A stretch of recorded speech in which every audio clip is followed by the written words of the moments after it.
Bismillahirrahmanirrahim. Assalamualaikum warahmatullahi wabarakatuh. Saya Nida Maula Syifa dari kelas 3B dengan NIM 1123-024-000-0050 ingin mempresentasikan materi pengantar linguistik Arab yang berjudul Mu'jam dan Qomus sebagai penyimpan leksikon. Leksikon dalam KBBI berarti kosakata, sehingga Mu'jam dan Qomus sebagai penyimpan leksikon yaitu Mu'jam dan Qomus sebagai penyimpan kosakata. Mu'jam secara istilah yaitu berarti sekumpulan kitab yang menghimpun kosakata yang disertai dengan penjelasan atau penafsiran maknanya. Jadi Mu'jam ini diartikan masih ke dalam bahasa yang sama. Nah, untuk kamu sendiri secara istilah memiliki arti yaitu kitab yang memiliki informasi tentang cara mengucapkan kata, arti kata, dan juga struktur bahasa. Dan kamus ini bisa diterjemahkan ke bahasa yang lain atau ke bahasa yang sama. Dan sistematika penyusunan kamus kebanyakan itu menggunakan sistem alfabetis. Contohnya seperti pada kamus-kamus di zaman sekarang itu menggunakan sistem alfabetis. Nah, apa sih sistem alfabetis itu? Nanti kita akan bahas. Berikut ada contoh-contoh kitab Mu'jam dan Qomus. Untuk Mu'jam ada kitab Al-Mu'jam Al-Kabir, Al-Mu'jam Al-Awsat, dan Al-Mu'jam Al-Mufahras li Al-Faz Al-Hadits An-Nabawi. Dan untuk kamus ada Kamus Mahmud Yunus, Kamus Al-Munawir, dan juga Kamus Al-Munjid fil Lughah wal A'lam. Selanjutnya ada macam-macam mu'jam. Yang pertama ada mu'jam lugawi. Mu'jam lugawi itu adalah mu'jam yang mengartikan suatu bahasa ke dalam satu bahasa saja. Contohnya, kita ingin mengartikan ata, maka akan muncul artinya itu ja'a jika kita ingin mencari sinonim, atau datang jika kita ingin mencari ke bahasa yang lain. Jadi, kamus ini menerjemahkan ke dalam satu bahasa saja. Nah, yang kedua ada mu'jam tarjamah. Mu'jam tarjamah adalah mu'jam yang mengartikan suatu kosakata ke dalam dua bahasa. Contohnya seperti Arab, Indonesia, Inggris. Jika kita mencari arti dari kata kitabun, maka akan muncul kitabun, buku, book. Yang ketiga ada mu'jam maudu'i. Mu'jam maudu'i adalah mu'jam yang mengartikan arti berdasarkan tema. Contoh di sini kita mengambil tema profesi atau al-mihnah, maka arti-arti yang muncul akan sesuai dengan tema tersebut seperti al-mudarris, guru, al-muzawwaf, pegawai, atau al-fallahu, petani, dan tema-tema lainnya. Yang keempat ada mu'jam istiqoqi. Mu'jam istiqoqi adalah mu'jam yang memuat tentang asal-muasal sebuah kata. Nah, kalau dalam bahasa Arab, mu'jam ini memuat penjabaran kata dasar menjadi berbagai kata turunan melalui pola tasrif. Contohnya seperti allama, yu'allimu, ta'liman, ta'limatan, ta'laman, tirlaman, mu'allaman, fahuwa mu'allimun, wadhaka mu'allamun, alim la tu'allim, mu'allamun, mu'allamun. Yang kelima, ada mu'jam dairah. Mu'jam dairah adalah mu'jam yang memuat informasi tentang sejarah penggunaan bahasa serta tokoh-tokoh yang berperan di dalamnya. Dan mu'jam dairah ini lebih populer dengan istilah ensiklopedia. Yang keenam, ada mu'jam suwari. Nah, mu'jam suwari ini adalah mu'jam yang mengutamakan visualisasi untuk memperjelas arti. Jadi, mu'jam ini lebih memperbanyak gambar-gambar, simbol-simbol untuk memperjelas arti dari kosakata tersebut. Selanjutnya ada macam-macam kamus.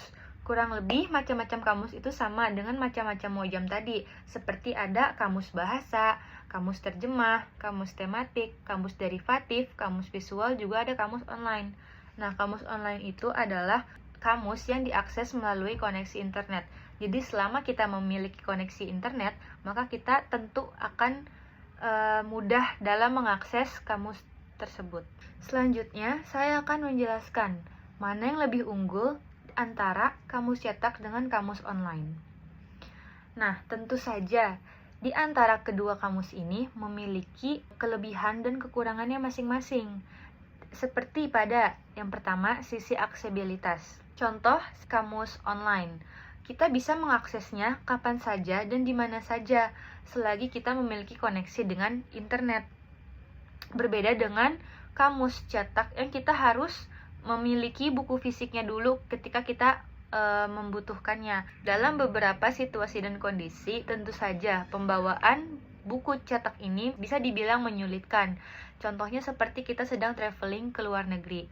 Ketika kita ingin mencari suatu kosakata yang kita tidak tahu artinya, ketika kita mencarinya dengan menggunakan kamus online, tentu saja akan lebih mudah dan lebih cepat karena kita tinggal mengetik saja kosakatanya dan akan langsung keluar artinya. Berbeda dengan kamus fisik yang pertama kita harus membawa buku terlebih dahulu, juga kita harus mencari satu-satu kosakatanya yang akan kita cari. Jadi kita tidak langsung menemukan apa yang kita inginkan dengan buku cetak. Selain sisi aksesibilitas yang lebih tinggi, fitur-fitur tambahan pada kamus online juga menjadi nilai plus atau nilai lebih, apalagi bagi orang yang baru saja mempelajari suatu bahasa, karena pada kamus online biasanya disertai dengan cara pengucapan kosakatanya, juga disertai dengan gambar-gambar yang membuat kita jadi mudah untuk memahaminya. Berbeda dengan kamus cetak yang tidak semua kamus cetak memiliki cara pelafalan kosakata tersebut. Namun, meskipun memiliki banyak keunggulan, kamus online tidak terlepas dari kelemahan, yaitu masalah keakuratan terjemahan. Beberapa penelitian menunjukkan bahwa hasil arti dari kamus online seringkali tidak memperhatikan aspek tata bahasa, sehingga hal ini dapat menyebabkan kesalahan arti atau pemahaman makna secara keseluruhan. Berbeda dengan kamus cetak yang telah melewati uji editorial yang ketat, sehingga tentu saja kamus cetak memiliki arti yang akurat. Jadi, kita bisa simpulkan bahwa pada zaman sekarang ini, kamus online bisa dibilang lebih unggul dalam sisi aksesibilitas juga pada fitur-fitur tambahannya.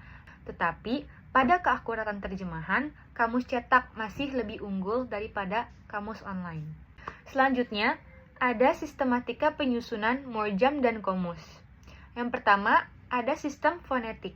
Sistem fonetik adalah sistem yang mengurutkan kosakata berdasarkan dari tempat keluarnya huruf atau makhorijul huruf. Contohnya, dari kata ja'uda. Ketika kita ingin mencari kata ja'uda, maka yang kita cari awalnya itu adalah dari huruf ain, bukan huruf jim. Kenapa? Karena huruf ain merupakan huruf yang paling jauh dalam makhrajnya, sehingga kita tidak mencari dari kata jimnya terlebih dahulu. Kamus yang menggunakan sistem ini adalah kamus al-ain, dan sistem ini bisa dibilang paling sulit atau menyulitkan, sehingga sistem ini tidak dipakai oleh banyak kamus. Yang kedua, ada sistem artikulasi.